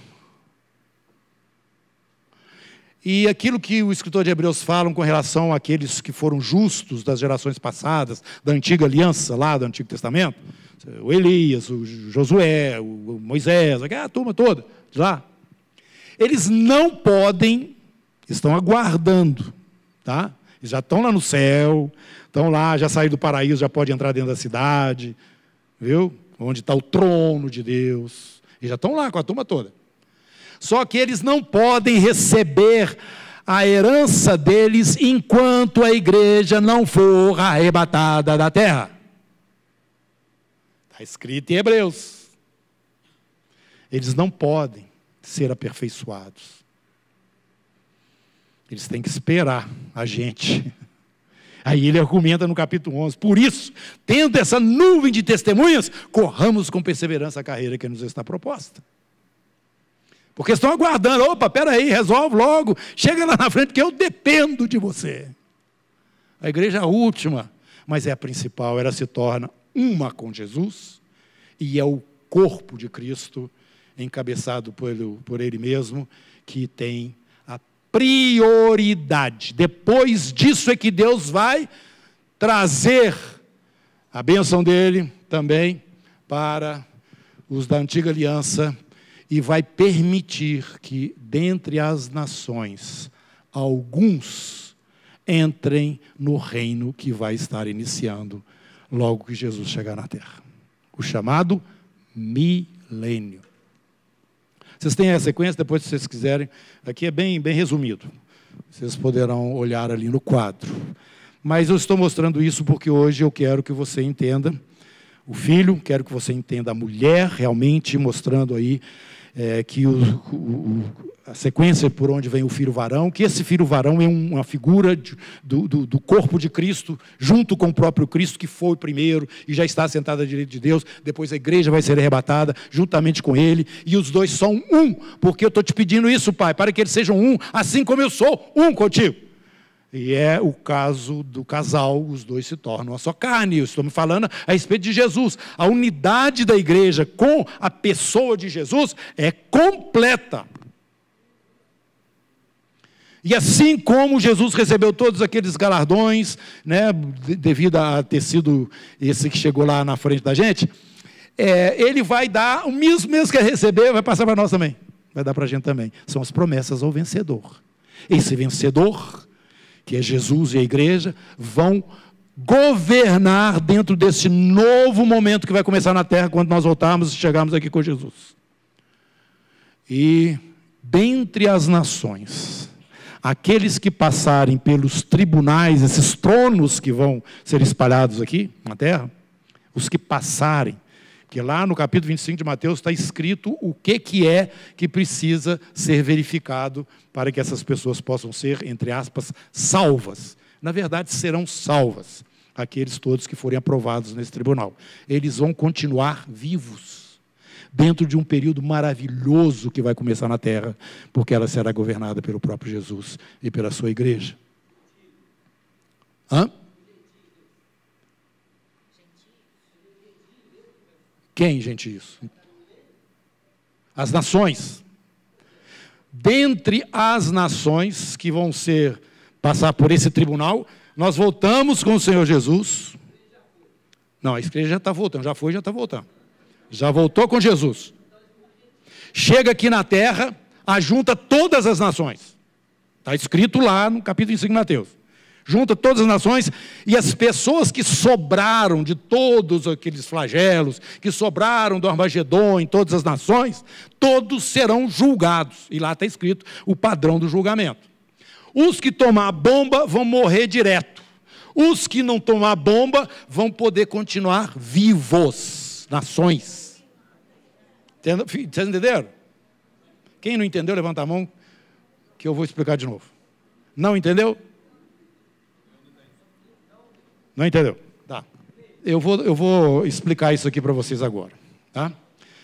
Mas primeiro nós temos que ter um ponto de partida. A igreja está no céu com o Senhor, tá bom? Nós estamos lá com Ele. Todos nós vencedores, amém? Amém. Aleluia! Pois bem, nós chegamos lá, tem o tribunal. Vem cá, Magali. Não, pode ficar sentada. É lá naquele dia. Vem cá, Magali. Ó, abre o livro da Magali. Magali, que isso? Você realmente foi uma expressão maravilhosa do meu amor, no meio daquelas crianças, daquelas mães, daquele projeto todo que eu te dei. É isso. Vem cá que eu vou te dar uma recompensa. É isso, tá? Chegamos lá. Agora, eu já falei para vocês, esse tribunal não é para mandar ninguém para o inferno. Agora vai fazer diferença, não é tudo igual no céu, não. Brincando, não é tudo japonês lá, não. Tem todas as raças. Então, chegar lá, você vai prestar contas. Não das coisas erradas que você fez, porque o sangue de Jesus, seu Filho, já te purificou dos pecados que você ainda nem cometeu. Porque senão você não ia entrar no céu se você morresse hoje. Tá bom? Esse aspecto está resolvido. Agora você, como filho de Deus, vivendo aqui na terra, com todas as possibilidades, os dons do Espírito, aquelas coisas que Deus já colocou na sua vida, nós não somos salvos por obras, mas nós somos salvos pela fé para, eu repito sempre, Efésios 2, para andarmos em obras que Ele de antemão preparou para que andássemos nela. Até as obras já estão programadas para você. Então, por favor, é só andar nelas. É isso. Agora, se você não andou nelas, se você foi relapso, um filho relapso, não chega lá com aquela cara, Deus é misericordioso, Ele vai me dar uma boa também, Ele vai te dar uma sapatada. Filho mau, né? Servo mau. Aí você pergunta, eles vão para o inferno? Não vou entrar nesse lado, não, porque o nosso que ele mandar é para a glória. Deixa eles para lá, isso aí depois a gente resolve, é outra coisa. Provavelmente, não sei. Mas esse outro grupo, que são os vencedores, eles vão para dentro do tabernáculo de Deus. Esse prédio que está construído, que eu já cansei de falar para vocês. Nesse lugar, é a visão que você tem do capítulo 7, de todos os povos, tribos, línguas e nações. É lá dentro do santuário. Diante do trono, diretamente. E a partir dali você vai ver que não tem mais choro, não tem mais lágrima. Nós já estaremos definidos para tudo que vai acontecer para frente. nós já estamos guardados no Senhor e dentro de todas as promessas que Ele tem feito para a gente. Então, gente, nós entramos lá dentro do santuário. Depois a gente sai do santuário e tem um banquete preparado para nós. Você vai lá no céu, você vai comer? Vai comer sim. Então, vai ter as bodas do Cordeiro. É esse o momento das bodas do Cordeiro, onde vestidos de linho finíssimo, branco e puro, que são os atos, obras de justiça que o Senhor realizou através de você, estará representado naquele vestido branco, linho, finíssimo, branco e puro. Vai ser uma festa inigualável, né? Então nós estamos lá nas bodas do Cordeiro, vestido com essa roupa chiquíssima, chiquérrima, né? O pessoal fala. Aí Jesus fala o seguinte: vamos descer para a terra. Vamos descer para a terra. Acontecem umas outras coisas que eu não vou falar agora, durante esse período que nós estamos lá, em relação à terra, mas não vou falar disso agora. Eu só estou querendo botar todo mundo no mesmo lugar para entender a vinda aqui para a terra, tá bom? Então nós estamos lá com Jesus, a igreja do Senhor Jesus, e Ele faz agora, nós vamos descer. Aí a gente vem com Ele. É a vinda do Senhor, de todo olho verá, e vai ser um negócio tremendo. Vai ser visto no céu o sinal do Filho do Homem. Jesus chegando, em pleno Armagedon, uma guerra quebrando o pau aqui embaixo, com o objetivo de destruir a nação de Israel. Isso que nós estamos vendo agora, esse antissemitismo crescente, novamente, né? Passou a Segunda Guerra, ficou tudo muito bonitinho, agora o capeta já levantou de novo essa onda contra Israel. Sabe por quê, gente? É por causa disso que eu estou falando para vocês. O diabo quer, de todo jeito, destruir tudo que é referência de Deus na terra. E esta nação é uma referência clara. Um dos maiores sinais de que nós vivemos os últimos dias é o Estado de Israel. Mas a gente não percebe isso, né? Como outras coisas a gente não percebe e vai passando, vai passando. Meus irmãos, repito, já falei, vou falar, mas já que nós estamos gravando, vou falar de novo. Esse povo estava totalmente destruído. Em 1945, não foi? Terminou a guerra. 6 milhões deles. Eles não tinham eira nem beira. Eles não tinham lugar na terra para juntar os badulaques deles. Eles tentaram ir, um grupo, lá para Israel mesmo, né? E os que dominavam lá, os ingleses, não deixavam eles entrar. Saía aí, esse povo, foi aquele povo que o Hitler botava assim na beirada das valas, e jogava lá dentro, vinha um trator, empurrava os que já tinham morrido. Você viu isso no filme aí? Vai em Israel e vai lá no museu para vocês verem. Como é que chama aquele museu? Esqueci o nome dele. É o Museu do Holocausto, mas tem um nome lá, em hebraico, né? Você vai ver o que aconteceu, irmãos. Por quê? Só porque o cara era judeu. Eles fritavam, eles matavam com gás, eles davam tiro na nuca, eles faziam experimento, tiravam um pedaço, botavam lá um negócio qualquer para ver o que dava. No gás também. Esse povo estava destruído. Mas a promessa de Deus falava: vocês são como um vale de ossos secos, mas eu vou colocar esses ossos juntos, vou colocar músculo nesses ossos, e vou soprar o meu espírito sobre vocês, e vocês vão se erguer com uma nação forte na terra. Ezequiel, lê lá, 38, 39. Começa no 36. Vai lá lendo para você ver. A restauração desse povo sobre os montes de Israel, que sempre estavam desolados. Nesses últimos momentos eu vou juntar agora o Judá com as outras 10 tribos.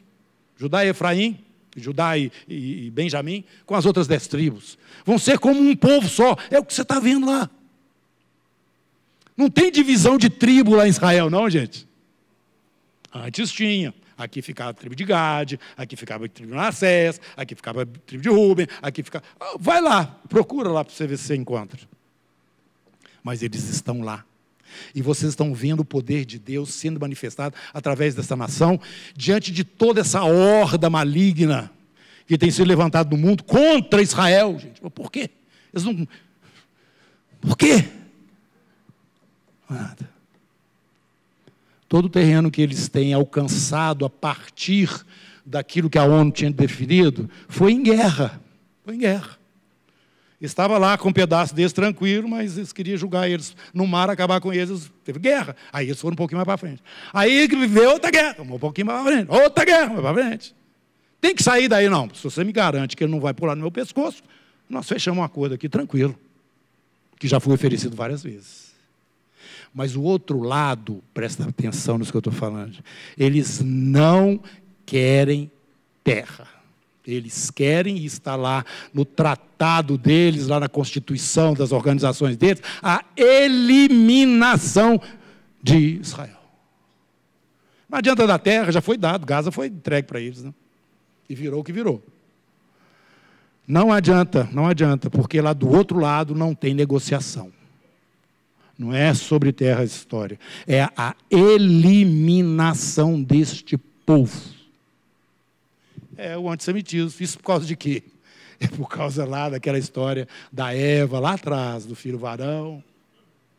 Porque Israel é que dá a luz. No caso, como mulher, a esse filho varão que vem da tribo de Judá. E que é Jesus, o nosso Senhor e Salvador, do qual participamos, estamos nele, ele conosco e nós nele. Assim como a esposa e o marido, os dois uma só carne, assim é o filho varão. Certo? Aí vou chegar lá, estou chegando lá. Aí, então nós descemos com Jesus. Aí tem essa guerra aqui embaixo. Vai haver um morticínio tremendo, está escrito no capítulo 19, que eu li aí para vocês, que nós lemos aí, vinda de Jesus conosco, destrói esses inimigos de Israel, no momento em que Israel está prestes a ser realmente eliminados da terra. Capítulo 12 do livro de Zacarias, vocês vão ler isso lá. Vou juntar todas as nações da terra para a peleja contra Jerusalém.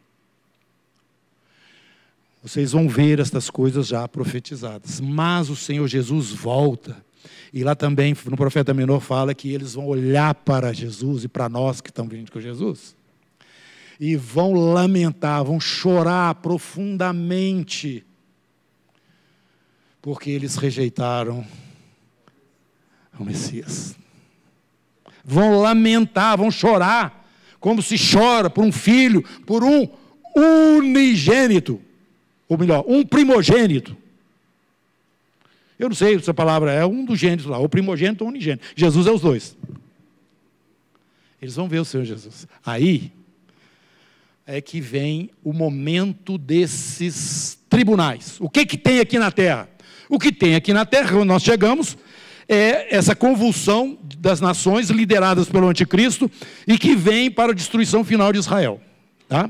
A presença do Senhor Jesus conosco nesse momento exerce juízo sobre esses exércitos e todos eles são destruídos. Ele vai pisar o lagar, a veste dele está suja de sangue, capítulo 19 do Apocalipse. Aí, outra vez, aí, depois desse morticínio, depois que o Senhor chega com o poder dele sobre a terra, lembra do Salmo 110, do Salmo 2, ele vai multiplicar cadáveres na terra. Por que vocês estão esperando o dia do Senhor? Já preguei aqui sobre isso. Porque vai ser um dia terrível. Aí, terrível para aqueles que são opostos ao Senhor, né? É claro, ele vem trazendo juízo. Ele falou, a mim pertence a vingança, eu que vou retribuir. E o Senhor volta conosco e esses, então, são julgados. São destruídos. Sobra na terra uma quantidade de gente que você não tem noção. Porque não morreu tudo quando Jesus volta, não, gente. Morrem ali, naquele momento, os exércitos. Por exemplo, um país qualquer aí está em guerra, lá, por exemplo, na Ucrânia, na Rússia, mas os russos estão vivendo normal lá, não estão? Na casa deles e tal. O exército está brigando lá. Né? As forças lá que estão brigando. Mesma coisa, vai ter os exércitos que vão estar envolvidos nessa batalha final para extirpar Israel do mapa. Quando o Senhor Jesus volta, esses exércitos são destruídos. E aí, então, ele distribui tronos na terra toda. Tronos na terra toda. Ô, Marquinhos, você vai lá para as Filipinas. Senta lá. Idade, viu? Para aí. Idade. Bernardo, você vai lá para o Canadá. Liga lá. O Senhor vai distribuir o seu povo entre as nações e vai julgar, um por um, dos que sobraram na terra. E o julgamento vai ser da seguinte forma: como você se comportou com o judeu, que é o meu irmãozinho. Como é que você fez? Nesse período aí do anticristo, como é que você... Porque o anticristo vai correr atrás disso também, né? Vai ser o... como é que você... Ah, Senhor, eu dei uma forcinha, né? Para pegar a turma aí, porque tinha lá, tem que obedecer ordens, né? O homem lá mandou, então... Ah, é? Então fica aqui do lado esquerdo. É. Eu estava com fome, você não me deu de comer. Eu estava com sede, você não me deu de beber. Eu estava nu e você não me vestia. Eu estava na cadeia, você não foi me ver. É isso. Porque esse período anterior, quando nós estávamos no céu, a besta estava correndo atrás de tudo que é referência da mulher. Você lembra no capítulo 12? A mulher teve que fugir depois que o filho varão foi tirado. E durante um ano, ou melhor, um tempo, 2 tempos, metade de um tempo, que é 1260 dias, essa perseguição acontece contra Israel, mas não é efetivada. Mas os últimos 1260 dias que vai sobrar nesse grupo aí de anos, né, que forma 7 anos, ele vai conseguir atacar alcançar estes, e esse período é chamado de grande tribulação, tá? Eles vão morrer mesmo. Os que testificarem que Jesus é o Senhor e que não é aquele que está lá na frente, não é essa besta aí não, eles vão pagar com a vida. Nesse tempo eles não vão poder comprar, não vão poder vender, porque tem que ter uma marca. Vão achar o pessoal em todo canto, você sabe disso. O Brasil está quase lá. Então, gente, presta atenção. A forma como nesse período de tempo, são tempos, então é difícil de entender porque é um tempo diferente. Durante esse período, o evangelho não será pregado da forma como nós pregamos agora. Depois que a igreja for arrebatada, irmãos, o que vai acontecer na terra, vai ter pregação? Vai, mas é a pregação do reino. Arrependam-se, porque o reino daqui 7 anos acontece. Tipo isso. Ou daqui 3 anos, já que passou mais 4, né? Vai acontecer, arrependa. Essa palavra vai ser anunciada do mesmo jeitinho que João Batista pregou, que Jesus no princípio do seu ministério também pregou. Arrependei-vos porque está próximo o reino. Vai vir juízo sobre toda a terra. Não é aquele evangelho, aceita Jesus para ser salvo. Não, a igreja está lá com o Senhor. Você pode ser salvo da tormenta que vai acontecer daqui na frente, se você não se arrepender. Então, na hora de julgar, quando a gente estiver julgando as nações, esse é o tema, ou o padrão, para discernir se a pessoa vai ficar do lado esquerdo ou do lado direito. Até que você está entendendo, Marquinhos? Que bom. Aí, então, essas nações são separadas, né? Os que comportaram bem, que ajudaram a proteger, né, esses israelitas, eles ficarão do lado direito. E os outros do lado esquerdo. Os do lado esquerdo vão ser eliminados sumariamente. Tá? Rápido.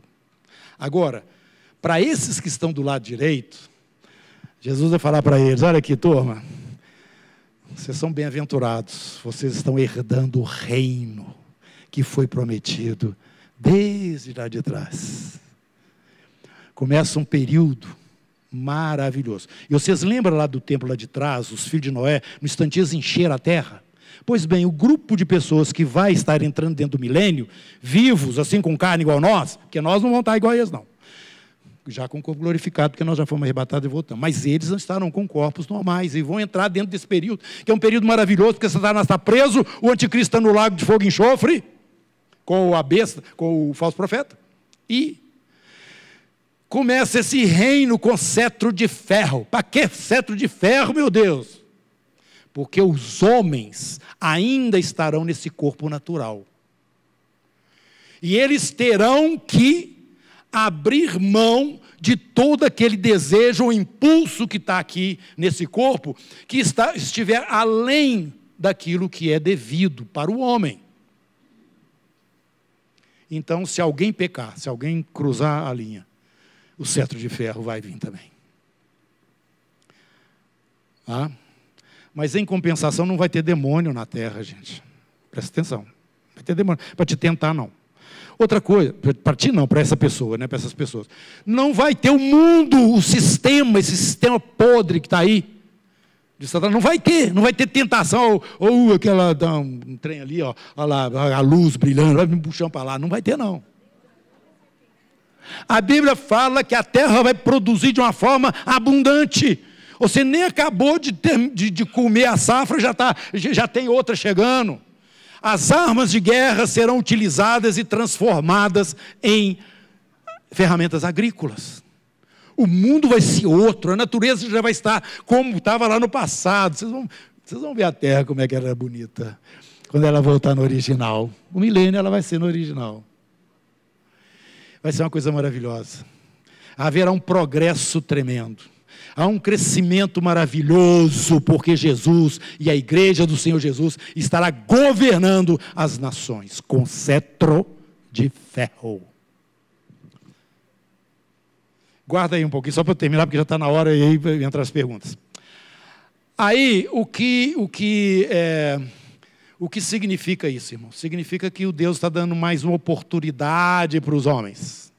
Porque o diabo está preso, mas ele vai ser solto. No final dos 1000 anos ele é solto. E sabe qual que é o resultado? Todo mundo embarca na dele. Todo mundo embarca na dele. Então a palavra de Deus fala que essa multidão vai cercar o acampamento dos santos, Jerusalém, Israel. É de lá que vem a lei, virá a lei, o governo.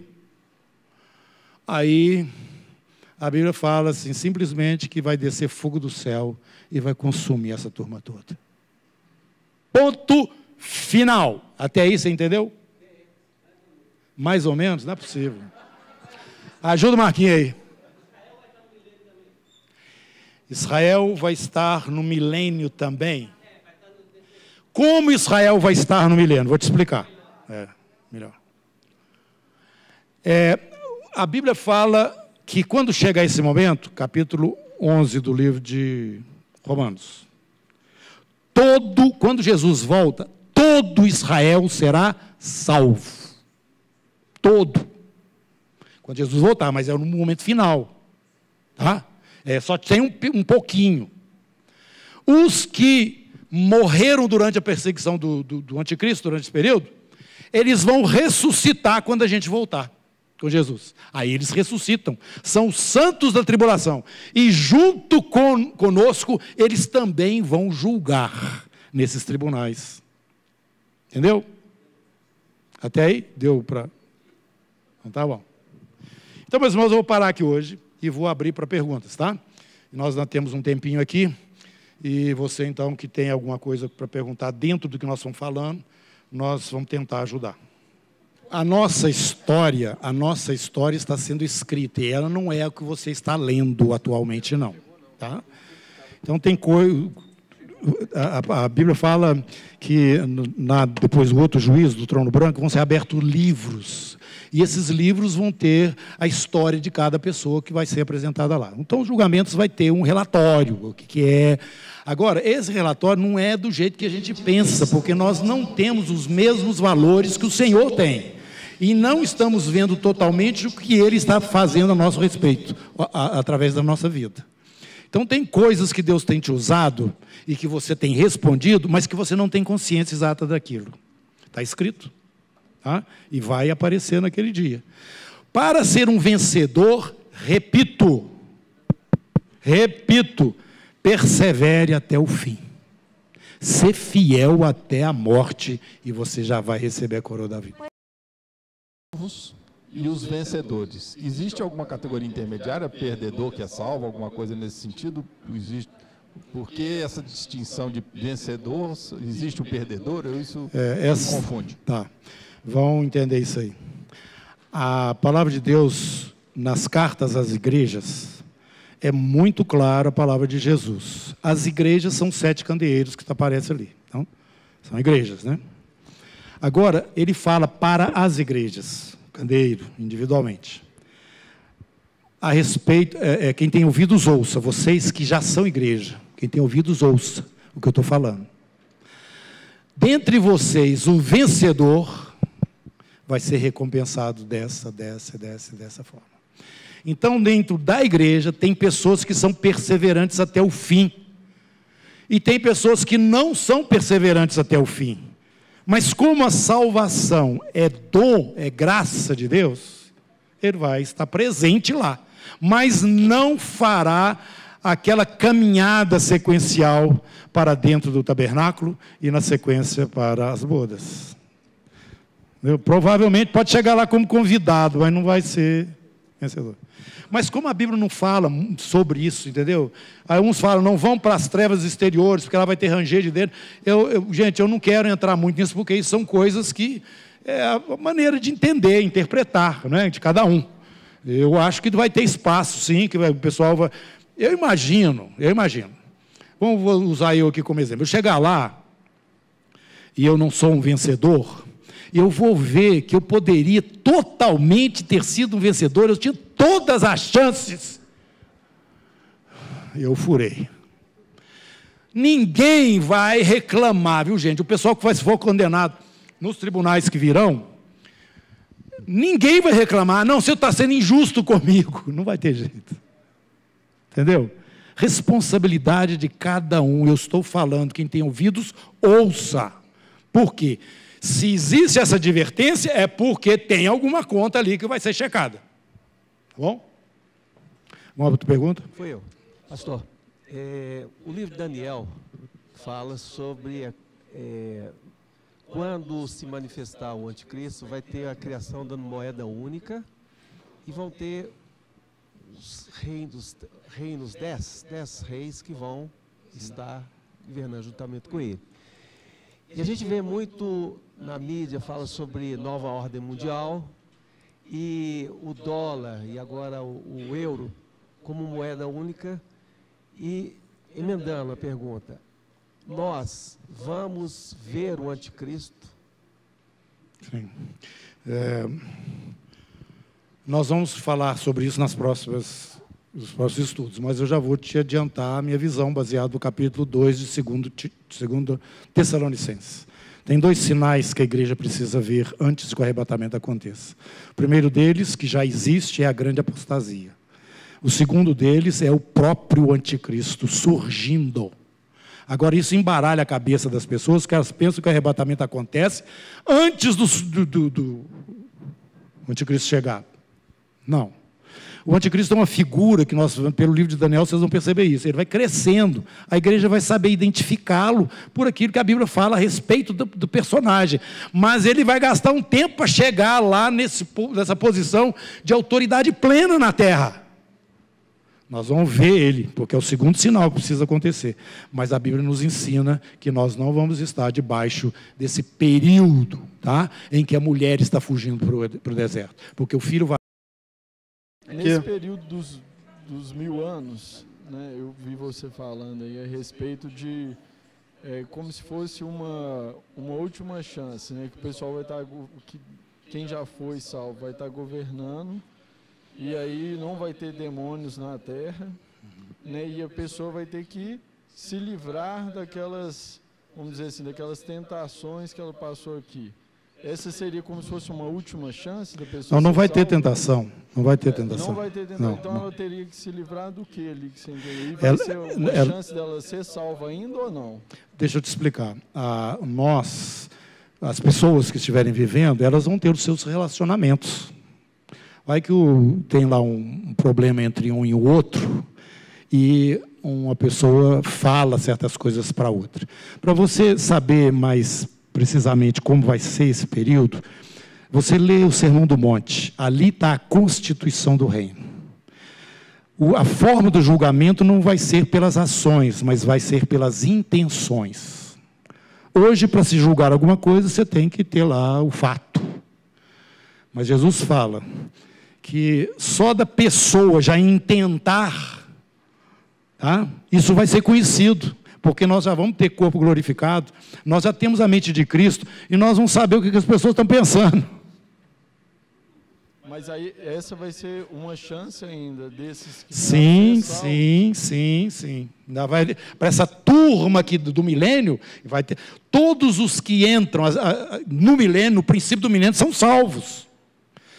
O final lá atrás é que vai estar tudo já, como nas gerações anteriores que nós já temos estudado aqui, começa de um jeito e termina de outro. Termina lá embaixo. Então quem está no milênio já está salvo. Ali, não, quem entra no milênio. Agora o filho, o neto, o bisneto, o tataraneto dele, não. Entendeu?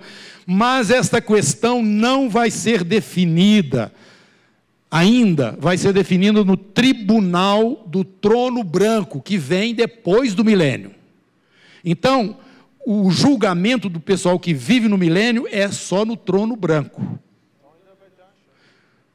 Vai ter chance o tempo todo, Jesus está presente, nós estamos aqui, não tem jeito. Isso é difícil de entender, irmãos, porque é outro tempo, diferente totalmente do tempo que nós estamos tendo aqui. Isso é importante, tempos e épocas, que a Bíblia nos fala e que estão contidos aí dentro das dispensações que nós já falamos aqui rapidamente, né? Embora não estejamos estudando isso. Amém. Vamos ficar em pé e vamos concluir, gente? Senhor Deus, te agradecemos por este tempo, onde pudemos estar caminhando na Tua Palavra, mas eu continuo insistindo, Senhor. Se o Teu Espírito não traduzir cada uma destas coisas lá no nosso Espírito, vai ser uma informação inútil, porque daqui a um tempo voa e desaparece, e a gente não tem mais essa referência para seguir, Senhor. Eu te peço que o Senhor traga esse entendimento profundamente na alma aqui dos irmãos, nesse ministério, que estão recebendo essas ministrações, para que ao andarem pelas Escrituras, Senhor Deus, eles sintam esse frescor, dessa brisa, que nos anuncia esse futuro glorioso que o Senhor tem preparado para nós. Meu Deus, que cada coração seja consolado em esperança e fé, nessa confiança daquilo que o Senhor tem guardado para aqueles que te amam. Em nome de Jesus, amém.